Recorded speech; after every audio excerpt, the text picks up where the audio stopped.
Good evening. I'm James Carter here with Susan John on the Last Signal Radio. Moments ago, Washington issued a statement that changes the nature of authority, force, and legitimacy across an entire hemisphere. It is being called the narco state, harboring doctrine, and its language is not diplomatic. It is accusatory, prosecutorial. The United States is no longer describing cartel influence as corruption or infiltration.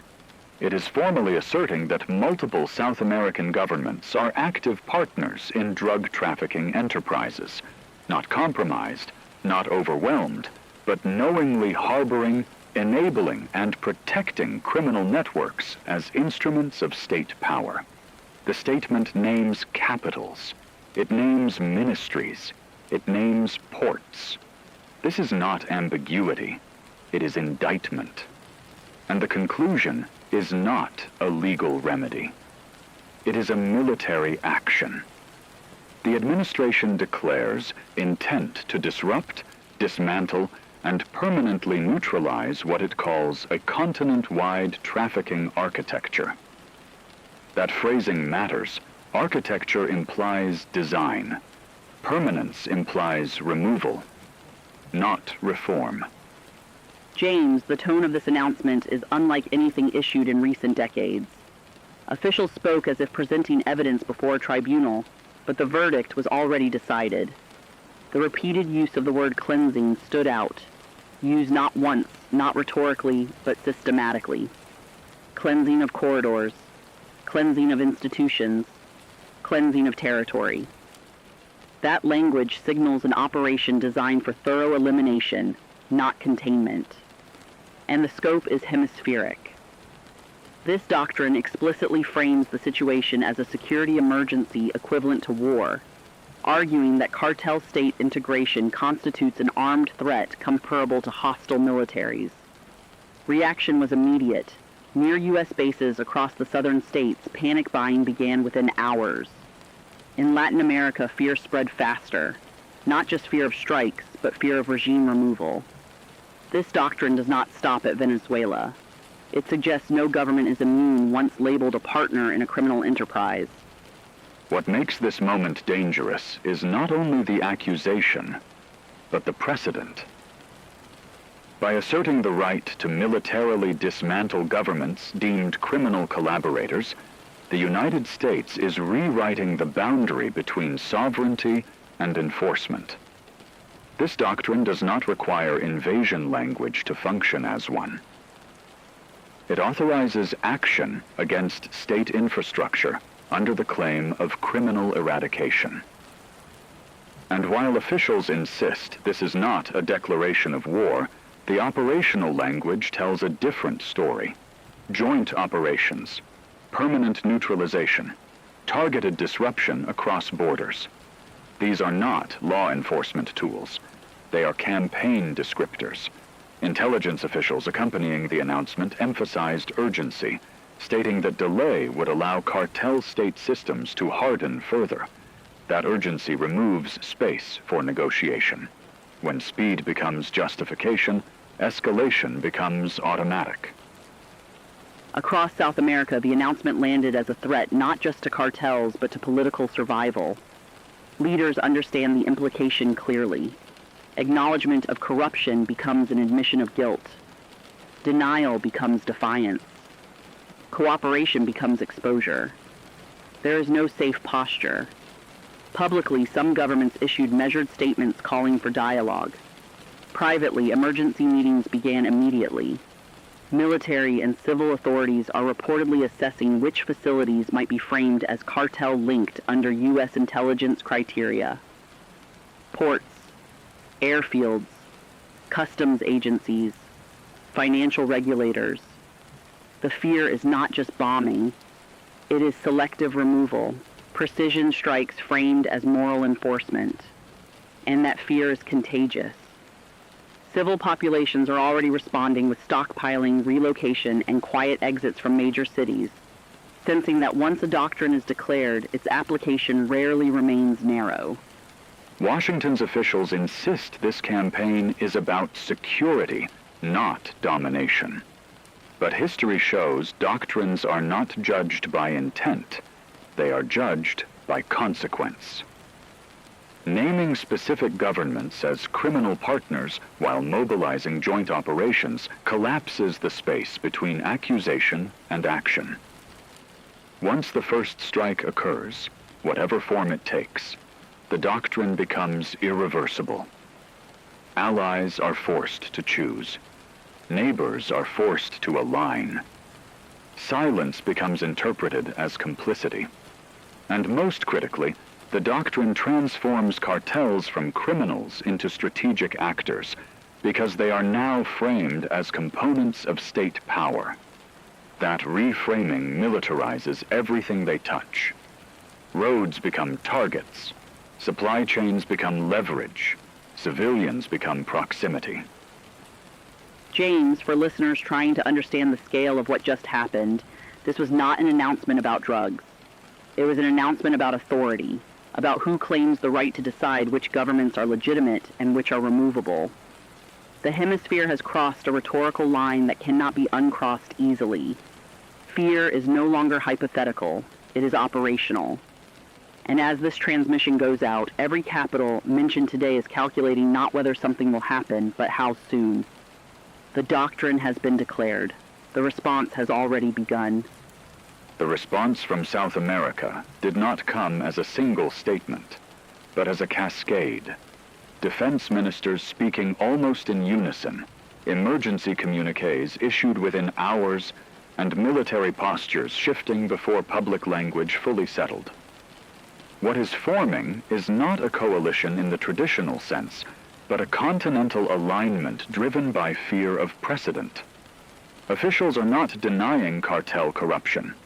In private briefings, multiple governments are reportedly acknowledging it exists in every capital to some degree.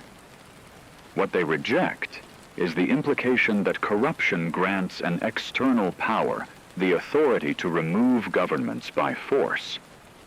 That distinction matters. The fear here is not missiles alone. It is humiliation, incremental conquest through surgical strikes framed as moral necessity. And that fear is accelerating unity faster than ideology ever could. James, several defense ministers use nearly identical phrasing today, even across governments that rarely cooperate. The message was blunt. Any strike on a government facility, military, administrative, or logistical, will be treated as a continental invasion, not a limited action. This is the red line being drawn. The logic is simple and terrifying. If the United States is allowed to remove one government under the banner of criminal cleansing, every other government becomes conditionally temporary. That fear overrides political rivalries. Airports are being hardened. Broadcast towers are being reinforced. Backup command centers are reportedly going live. These are not symbolic moves. They are preparations for decapitation attempts, for communication blackouts, for leadership survival under fire. What's emerging is a doctrine of collective consequence. South American officials are signaling that restraint will no longer be unilateral. If force is used against one, it will be interpreted as force against all. This is a dramatic shift from fragmented regional politics to enforced solidarity. And beneath the public unity, there is anxiety. Intelligence assessments circulating privately suggest that U.S. special operators may have been marking targets in the region for weeks. These reports remain unconfirmed, but they are being treated as credible enough to alter defense postures. When rumors alone trigger mobilization, it tells you how fragile the situation has become. Trust has collapsed before the first strike. There's another layer here that's easy to miss. By acknowledging cartel penetration exists everywhere, officials are implicitly admitting vulnerability. No government can fully prove innocence under the criteria Washington has set. That means compliance does not guarantee safety. It guarantees exposure, and resistance carries its own risk. This is how alignment becomes compulsory, not through treaties, but through shared threat perception. Civil defense advisories are being quietly circulated in several countries, focusing not on evacuation from borders, but on internal disruption, roads, fuel, food distribution. Governments are preparing their populations not for invasion armies, but for precision chaos. From Washington's perspective, this alignment may appear defiant. From within South America, it is existential. Leaders are calculating survival timelines, not approval ratings. The red line they are drawing is meant to force a binary choice onto the United States: back down or escalate beyond containment. There is no middle ground left once such a line is declared publicly. And lines, once drawn, have a habit of demanding enforcement. That is the danger. Not miscalculation, but inevitability born from posture. James, what we're witnessing is the rapid militarization of fear. A continent is bracing not because war has begun, but because it now seems structurally unavoidable. Every hardened tower, every reinforced runway, every emergency broadcast test narrows the space for de-escalation. The doctrine declared in Washington has been answered, not with surrender, but with unity under threat. This is no longer a dispute about crime. It is a standoff over sovereignty itself. And as this transmission continues, both sides are preparing for the moment when words are no longer enough. As the hemispheric standoff hardens, the shock waves are no longer confined to the Americas. Suzanne, Europe's public response today has been swift and sharply worded. Leaders are condemning Washington's doctrine as unlawful escalation, a violation of sovereignty dressed in moral language. But behind closed doors, the tone is different. European governments are not debating whether disruption is coming. They are preparing for it. Shipping insurers have already raised premiums on Atlantic routes, a quiet but reliable signal of market expectation. Ports are reviewing security protocols. Energy ministries are running contingency models. This is what disbelief turning into acceptance looks like. Europe may not be choosing sides yet, but it is bracing for impact. James, listeners should understand that Europe's fear is not ideological, it's logistical. Atlantic disruption threatens fuel supply, food imports, and industrial continuity. Several governments are reportedly preparing emergency frameworks for port security and telecom control, not because war has reached them, but because they expect spillover. There's also a growing concern about cartel retaliation on European soil. Intelligence agencies are discussing cartel networks not as criminal gangs, but as wartime actors capable of intimidation, sabotage, and targeted disruption. That shift in classification matters. It means Europe is beginning to see this conflict not as distant, but as porous. And when conflicts become porous, neutrality erodes quickly. Beyond Europe, Suzanne, Russia, and China have moved decisively in narrative, if not yet in firepower. Both are framing the U.S. doctrine as continental conquest, a sovereignty purge justified through criminal labeling. Russian officials are warning openly against attempts to rewrite borders through doctrine. Chinese statements emphasize global instability and the danger of unilateral enforcement becoming precedent. What matters for listeners is not just what they're saying, but what they're signaling. Both powers are positioning themselves as protectors against what they describe as imperial overreach. That posture creates gravity. It draws alignment. And it introduces the risk that this conflict becomes a proving ground for global influence. James, there are already indications that the support will not remain rhetorical.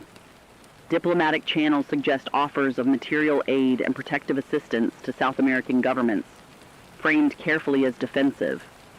Naval movements are being described as routine, but the timing is unmistakable. Russia appears focused on Atlantic corridors. China's attention is clearly Pacific-facing. Neither wants direct confrontation, but both are signaling readiness to shape outcomes if the United States proceeds unchecked. For listeners, this is the moment when a regional crisis begins to resemble a global contest. Not because shots have been fired, but because positions are being taken. Another fracture listeners should note is closer to home. Canada has issued one of the sharpest condemnations of Washington's actions, refusing participation outright and warning against being dragged into a continental war. That decision fractures North American unity at a critical moment. It also complicates logistics, diplomacy, and legitimacy. Isolation doesn't begin with enemies. It begins with allies stepping back. As a result, the United States appears increasingly reliant on Mexico, not just geographically, but politically. That reliance will matter enormously as events unfold. James, the picture coming into focus is one of widening consequence. Europe condemns while preparing. Russia and China warn while positioning. Canada distances itself, altering the strategic map. And through all of this, the original doctrine continues to operate as a catalyst, forcing actors to move before they are ready. Listeners should understand that escalation does not always announce itself with explosions. Sometimes it announces itself with insurance premiums, naval exercises, and emergency legislation drafted in silence. The world is reacting now because it believes the next phase is inevitable. As international reactions harden, the most immediate movement is happening inside South America itself. Suzanne, Ecuador has become an early indicator of what governments believe is coming. Reserves are being mobilized. Critical infrastructure is being hardened.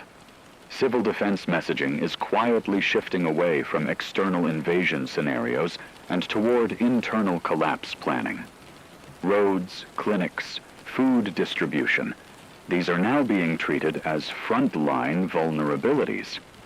Officials are openly acknowledging that the first failure in any modern conflict is civilian logistics, not military command. That admission alone signals how seriously this is being taken. At the same time, rumors of infiltration near fuel depots are spreading rapidly. Authorities are warning against circulating unverified target maps, but the warnings themselves confirm anxiety. Governments don't caution against maps unless they fear those maps might be accurate. James, this anxiety intensifies sharply when we look north to Mexico, which has quietly become the pivot point of the entire campaign. Today, Mexico signed what is being publicly framed as an economic and security partnership with the United States. Privately, it is being described by multiple sources as an invasion support deal. The language is deliberately vague, but the substance is not. Access, transit, staging, intelligence cooperation. This is transactional, and it is explosive. Protests have erupted almost immediately across major Mexican cities, some ideological, some driven by fear. People understand what this implies. Cartels have already issued threats of retaliation against Mexico for cooperating. This is not abstract. This is Mexico being pulled into the center of a conflict it cannot fully control. Susan, Mexico's position is uniquely dangerous because it functions simultaneously as partner and corridor. Geography alone makes neutrality impossible. If U.S. operations move south, Mexico becomes the logistical spine. That turns highways into targets and depots into leverage points. And while officials insist this partnership strengthens security, the immediate response suggests the opposite. Threats, protests, and internal fractures are appearing faster than reassurances. For listeners, this is a key moment. Once a corridor forms, it rarely closes cleanly. It draws fire from both directions. At the international level, James, the diplomatic space is collapsing just as quickly. A United Nations session convened to address the doctrine deteriorated into shouting and walkouts. The United States responded by releasing an intelligence dump intended to justify the campaign. It detailed cartel penetration, financial flows, and alleged state cooperation. What it did not address at all was proportionality or civilian consequence. That omission was noticed. Several delegations described the presentation as evidence without restraint. The gap between justification and responsibility is widening, and that gap is where legitimacy erodes. Another layer listeners should be aware of is the online environment.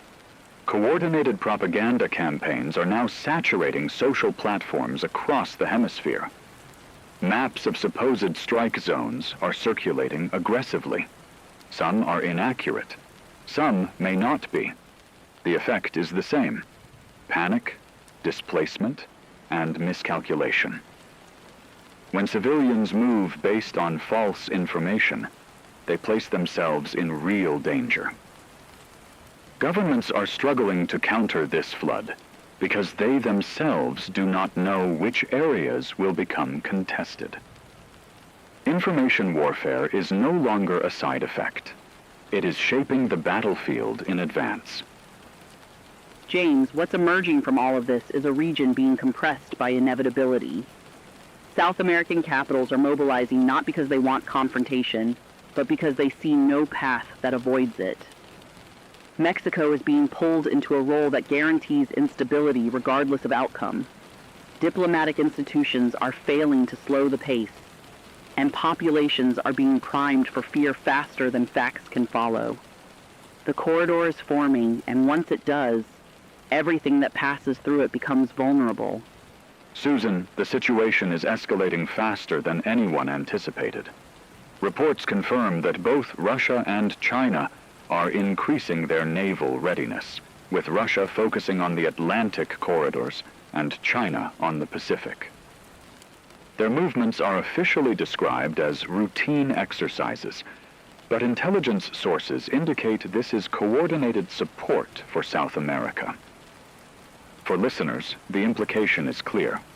The U.S. is no longer facing isolated governments. It is entering a sphere where major powers are prepared to influence outcomes. Meanwhile, U.S. Transportation Command activity has spiked, suggesting pre-strike military repositioning that is largely irreversible without a loss of credibility. This is the point where posture becomes action, and hesitation can carry consequences as grave as miscalculation. James, listeners need to understand the ripple effects on domestic and regional stability. South American governments are conducting internal purges to remove pro-American elements and tighten control. Anti-U.S. sentiment is intensifying, with protests erupting and attacks targeting civilian U.S.-owned logistics facilities. Europe is monitoring these developments closely, implementing emergency legal frameworks, telecom control measures, and infrastructure hardening to prepare for conflict spillover. Cyber threats are also multiplying. Russian and Chinese-linked cyber operations are reportedly probing U.S. and Mexican logistics networks. Even before kinetic strikes begin, infrastructure and command systems are being contested in multiple domains. Susan, this escalation is layered. On one hand, the U.S. continues targeting cartel networks and logistics corridors. On the other, South American aligned forces are preparing for proxy and direct counterattacks. Rail lines, fuel depots, and supply chains are being sabotaged preemptively. For listeners, this creates a complex battlefield. Conventional military moves are intertwined with proxy actions, cyber disruptions, and civilian impact zones. Safe zones and shelters are becoming uncertain, and the calculus for both governments and civilians is shifting hourly. Every deployment is observed, every movement is a signal, and every strike will provoke multiple responses. James, the involvement of Russia and China adds a strategic dimension that cannot be ignored. Covert support, intelligence sharing, defensive aid, cyber packages, ensures that any U.S. campaign will be costly, unpredictable, and politically fraught. These powers are not committing troops openly, but their influence amplifies resistance. Listeners should note that what appears as isolated or localized disruption in South America may already carry global significance. The hemisphere is no longer contained. Actions here have implications for naval corridors, trade routes, and geopolitical leverage across continents. Another critical layer is Mexico, Susan. Its alliance with the U.S., already transactional and controversial, is drawing increasing risk.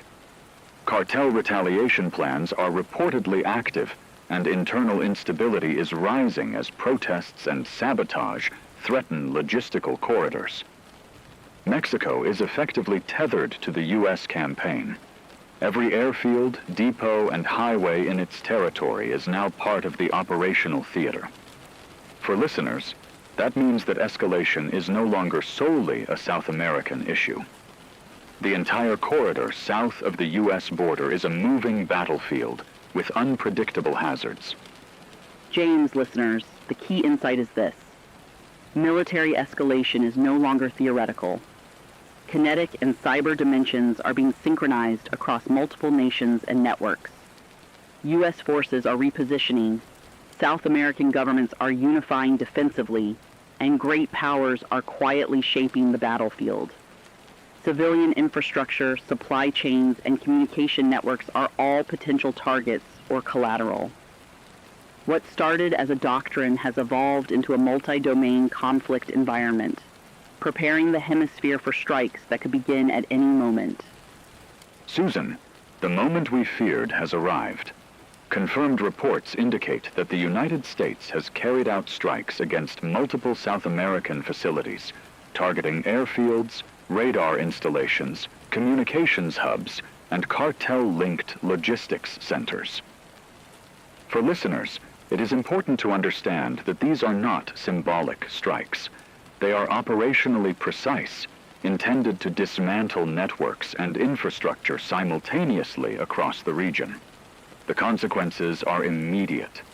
Mexico, the pivot of the U.S. corridor, has already experienced coordinated attacks on staging areas and fuel depots.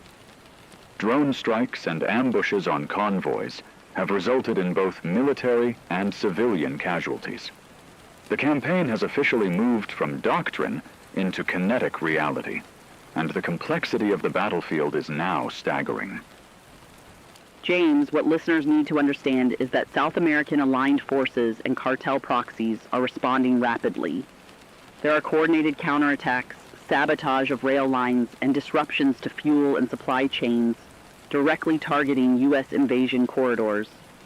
Militaries are adapting, dispersing assets using camouflage, and minimizing communications to avoid precision strikes. But mistakes continue, and civilian casualties are mounting.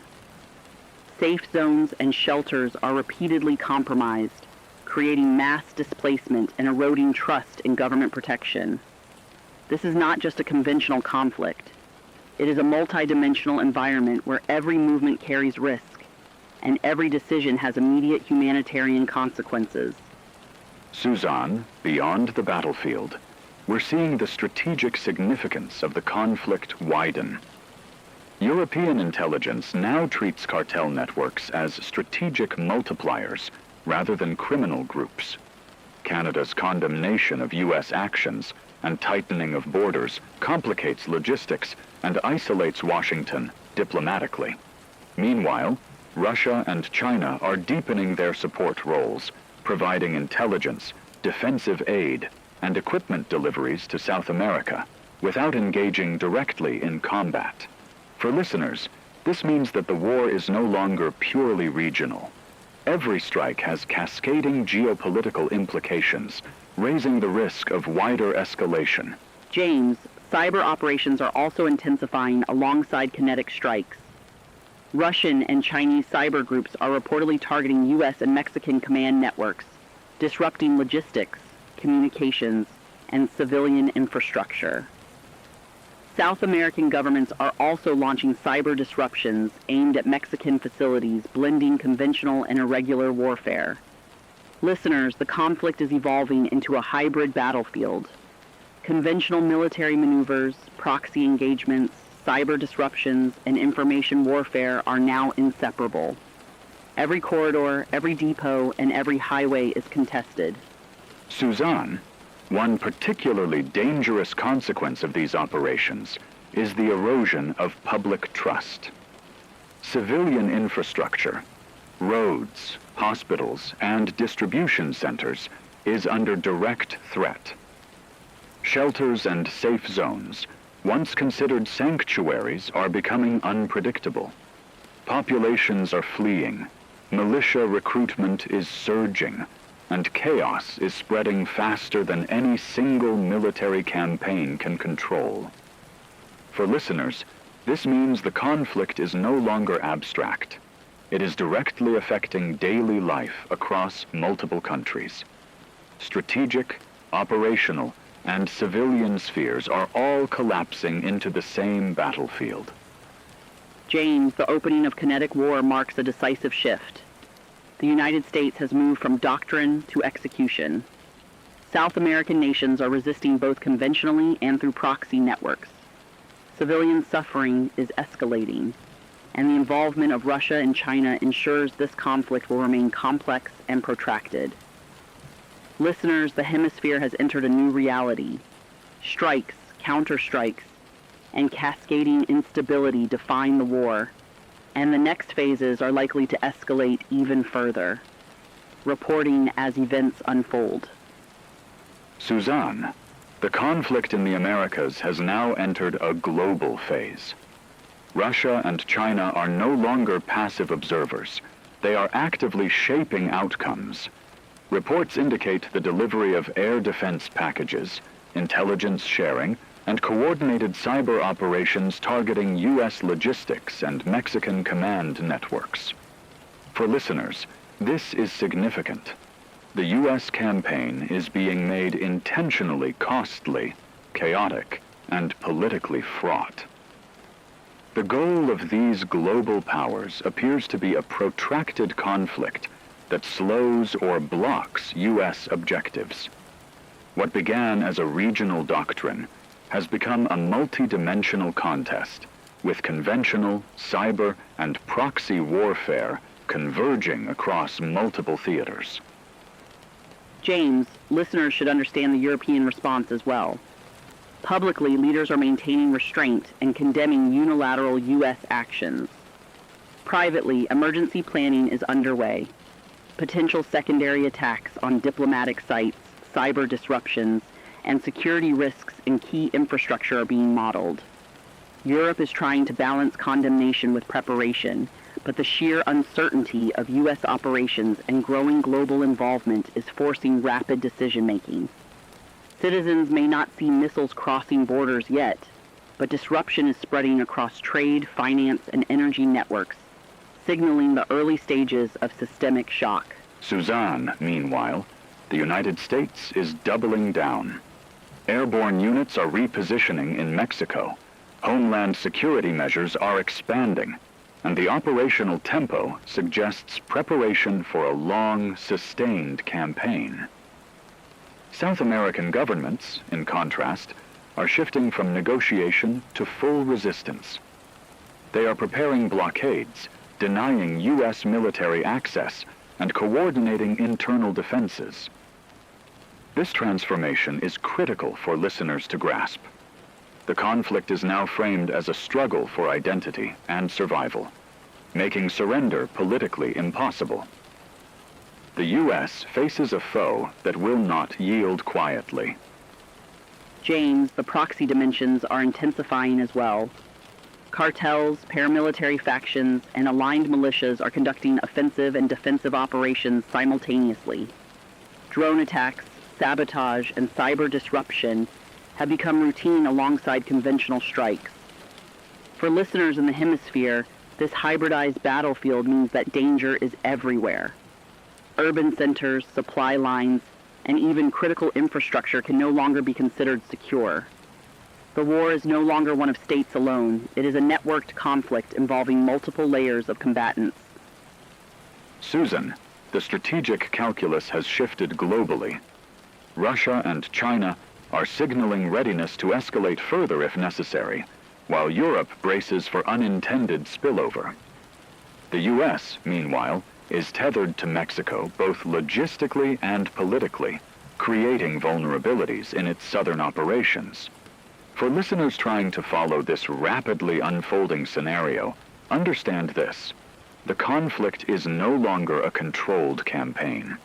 Every decision carries the weight of regional and international consequence, with escalation now structurally built into the dynamics. James, for those listening tonight, the key insight is that what began as a hemispheric security doctrine is now a multi-dimensional global crisis. Proxy engagements, cyber warfare, military strikes, and diplomatic maneuvering are all intensifying simultaneously. The stakes are rising, and the risk of further escalation, including potential miscalculations, is increasing daily. The hemisphere is now a crucible where regional, global, and local forces intersect, creating a conflict that could last far longer than anyone initially anticipated. Keeping you informed as the crisis continues to unfold. James, listeners should also note that cyber probing is intensifying. Russian-linked groups are targeting Mexican military networks to undermine U.S. invasion coordination. China is issuing repeated messaging on the dangers of global strategic instability if the U.S. escalates recklessly. Across Europe, energy markets are spiking, shipping insurance is soaring, and financial planners are modeling severe supply disruptions. What started as a hemisphere conflict is now threatening global systems. Suzanne, public sentiment is polarizing rapidly. Protests for and against the war have erupted across multiple continents. Information warfare and propaganda campaigns amplify fear and mistrust. Governments are trying to manage the narrative, but misinformation and panic are accelerating faster than official communication can reach populations. Listeners should understand, these societal fractures create additional unpredictability that military planning cannot fully control. James, the pressure on decision-making is immense. Every strike, every movement, every logistical disruption risks accidental escalation. Short loops in military command combined with cyber interference mean that a single error could trigger broader conflict. This is not theoretical, it is structural. The risk of crossing nuclear thresholds, even inadvertently, is now part of the calculus. For listeners, this is the invisible but immediate danger underpinning all kinetic operations. Suzanne, Europe's contingency measures continue to grow quietly. Emergency powers, telecom control, infrastructure hardening, they're all preparing for the worst. Meanwhile, South American governments are actively engaging in internal mobilization and purges to consolidate control. Every action strengthens resistance to the U.S., making operational objectives harder to achieve. Listeners should grasp that logistics are not just a military concern. They are a strategic multiplier shaping the entire war. James, the combined effect of logistics disruption, cyber threats, and political pressures creates a situation where miscalculations can spiral rapidly. Civilians, infrastructure, and supply chains are all entwined with military operations, leaving little margin for error.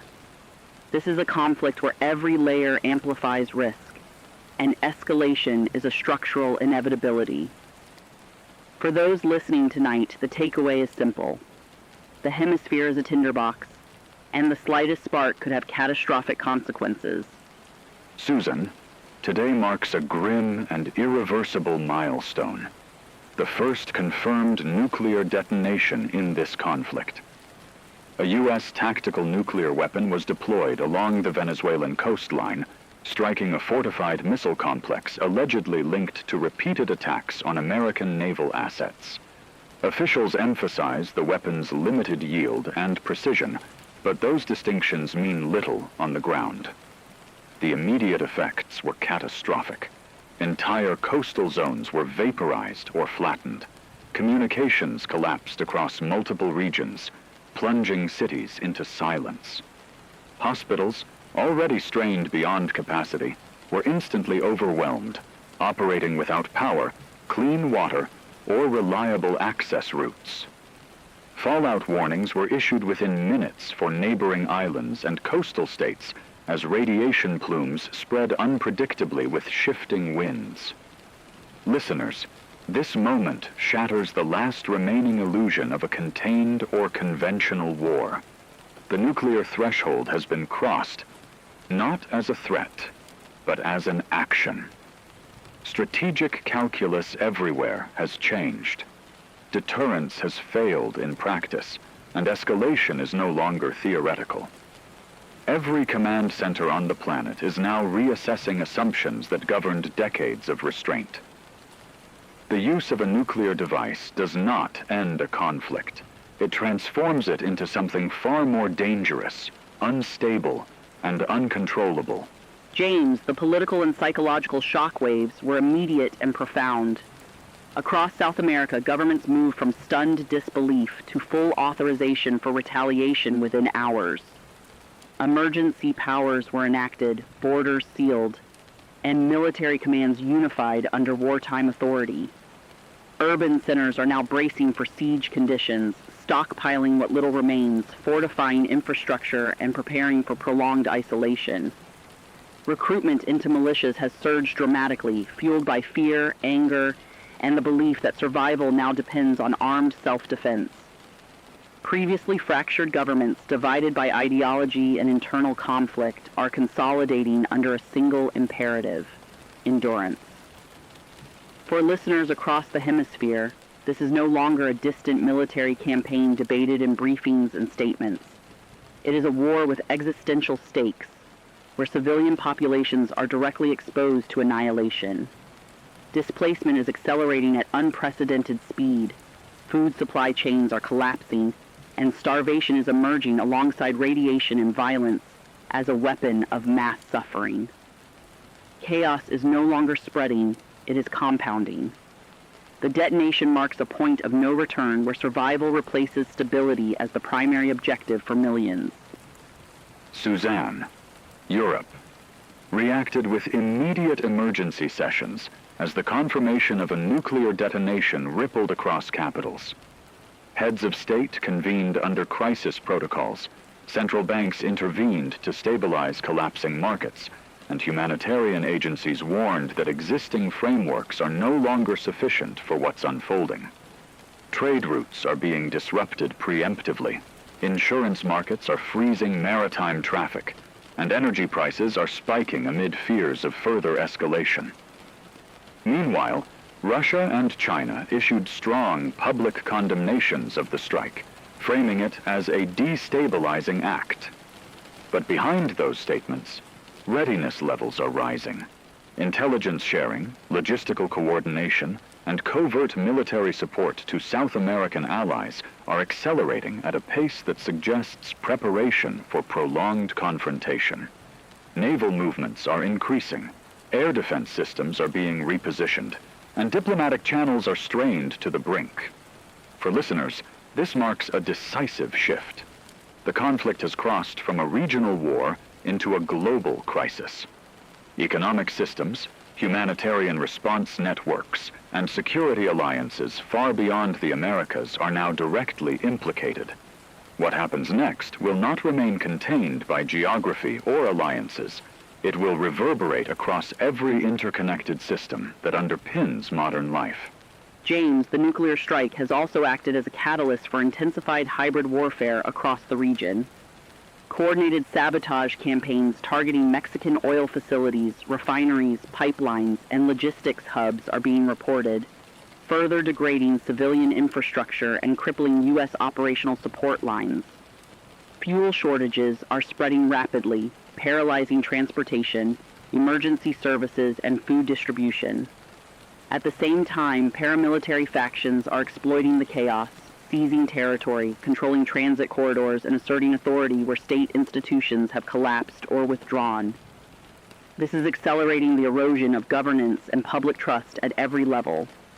The use of nuclear weapons has fundamentally altered the nature of this conflict, from tactical confrontation to existential struggle. For listeners, it's critical to understand the pace of this breakdown. Social order is unraveling faster than governments can coordinate responses, faster than aid can be delivered, and faster than stability can be restored. What remains is a widening gap between authority and reality. one where fear, scarcity, and violence are increasingly filling the void. Susan, strategic communications now take center stage.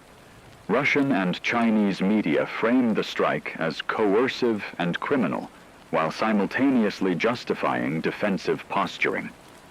Europe is scrambling to model spillover and economic impact. The U.S. faces a dilemma. Overwhelming force risks provoking further nuclear escalation. Restraint risks losing control of the campaign entirely. Listeners, the stakes are existential, and miscalculation carries global ramifications.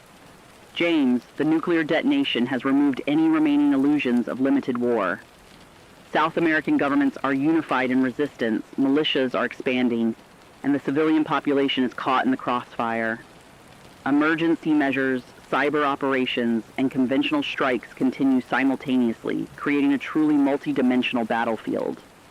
Listeners, the war has now fully entered an unpredictable, potentially global phase, and the next actions could redefine the rules of engagement entirely. Suzanne, NATO officials confirmed within the last briefing that a submarine-launched ballistic missile was detected on a transatlantic trajectory, originating from an undisclosed maritime position. While the launch was reportedly terminated before re-entry and no detonation occurred, that distinction offers little comfort. The detection alone was enough to trigger emergency response protocols across Europe.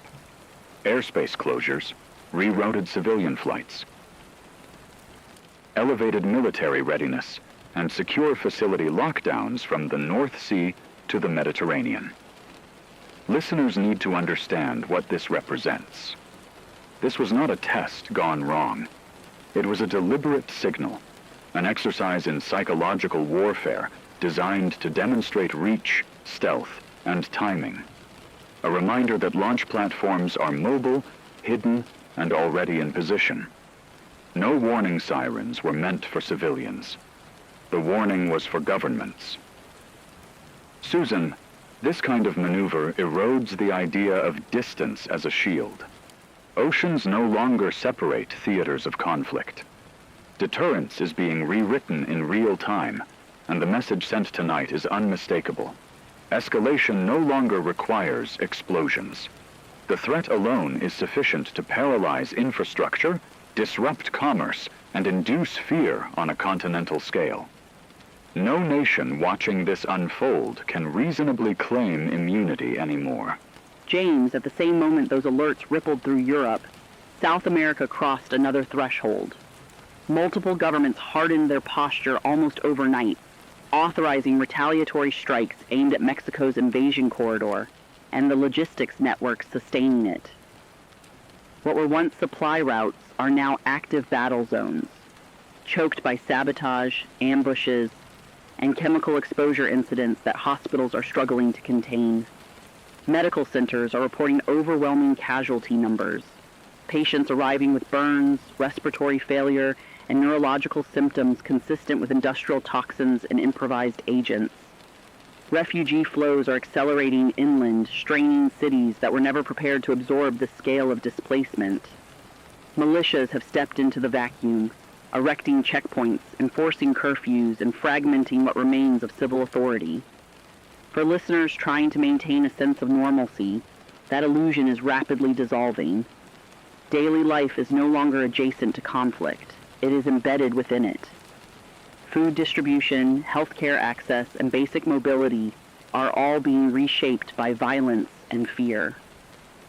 James, this isn't a temporary breakdown or a crisis waiting for resolution. It's a structural collapse unfolding across borders, with no clear endpoint and no safe distance left to retreat to. Suzanne, Russia, and China are no longer operating in the background. They're shaping the battle space directly. Both nations have increased military aid, intelligence sharing, and naval deployments, positioning assets in key maritime corridors to shadow and constrain U.S. operations. This isn't open war, but it is deliberate containment. Carrier groups are being tracked, Q1, air patrols mirrored, and supply routes quietly pressured. Meanwhile, Mexico's request for direct U.S. air support marks a critical escalation. That request doesn't just invite protection, it binds Mexico's fate to American decision-making at the highest level. Every sortie now carries geopolitical weight. Every intercepted signal, every radar lock, every misread maneuver increases the risk of miscalculation. Listeners need to grasp how narrow the margins have become. This is an operational environment saturated with danger, compressed timelines, incomplete intelligence, and rapid feedback loops where retaliation can precede verification. The longer this continues, the more the logic of restraint erodes. And when restraint fails, escalation doesn't happen in steps. It jumps levels. The unspoken reality hanging over every command center tonight is this. Once multiple nuclear powers are entangled across overlapping theaters, the threshold for catastrophic exchange becomes frighteningly thin. James, while that pressure builds at the strategic level, the ground reality is deteriorating fast. Social order across multiple regions is unraveling under the combined weight of airstrikes, sabotage campaigns, and collapsing logistics. Power grids fail for days, not hours. Water systems are compromised. Communications flicker or vanish entirely. Militias are no longer scattered actors. They're consolidating, seizing transit hubs, fuel depots, and medical facilities, asserting authority where governments can't respond. Refugee flows continue to surge, overwhelming border towns and interior cities that lack food, shelter, or security. With every failure, public trust drains away, first in local authorities, then in national leadership, and finally in the idea that stability will return at all. Listeners, this is not a series of isolated breakdowns. It's systemic collapse moving laterally across societies, feeding on fear and scarcity. The hemisphere is no longer defined by borders or alliances.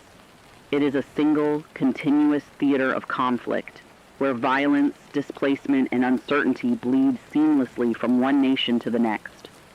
Suzanne, the United States is now trapped in a strategic paradox with no clean resolution.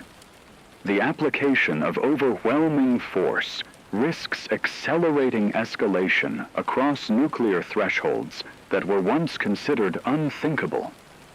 Yet restraint carries its own danger, ceding control of the entire operational corridor, allowing adversaries and proxy forces to dictate the tempo and shape of the campaign. South American alignment has hardened sharply. Multiple governments have issued unambiguous warnings that foreign military aircraft entering their airspace without coordination will be treated as hostile, regardless of flag. This has transformed airspace itself into a contested domain, layered with radar locks, electronic warfare, and constant risk of misinterpretation. At the same time, nuclear readiness levels have been elevated globally, not as a show of panic, but as preparation. Command and control systems are active, early warning networks are strained, and decision timelines have collapsed from days to minutes. Listeners need to understand the scale of complexity now in play.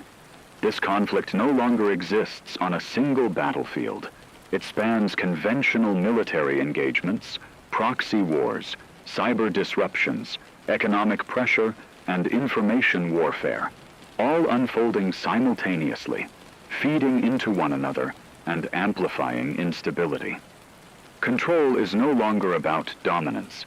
It's about preventing cascading failure. James, for those listening tonight, the key takeaway is stark and unavoidable. This war is no longer a campaign with objectives and endpoints.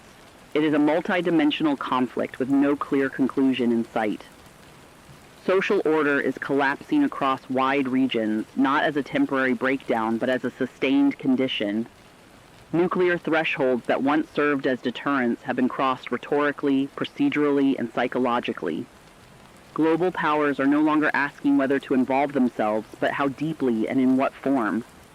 Forces are positioning, Alliances are hardening, and neutrality is evaporating. For civilians across the hemisphere, the next hours and days are not abstract political developments.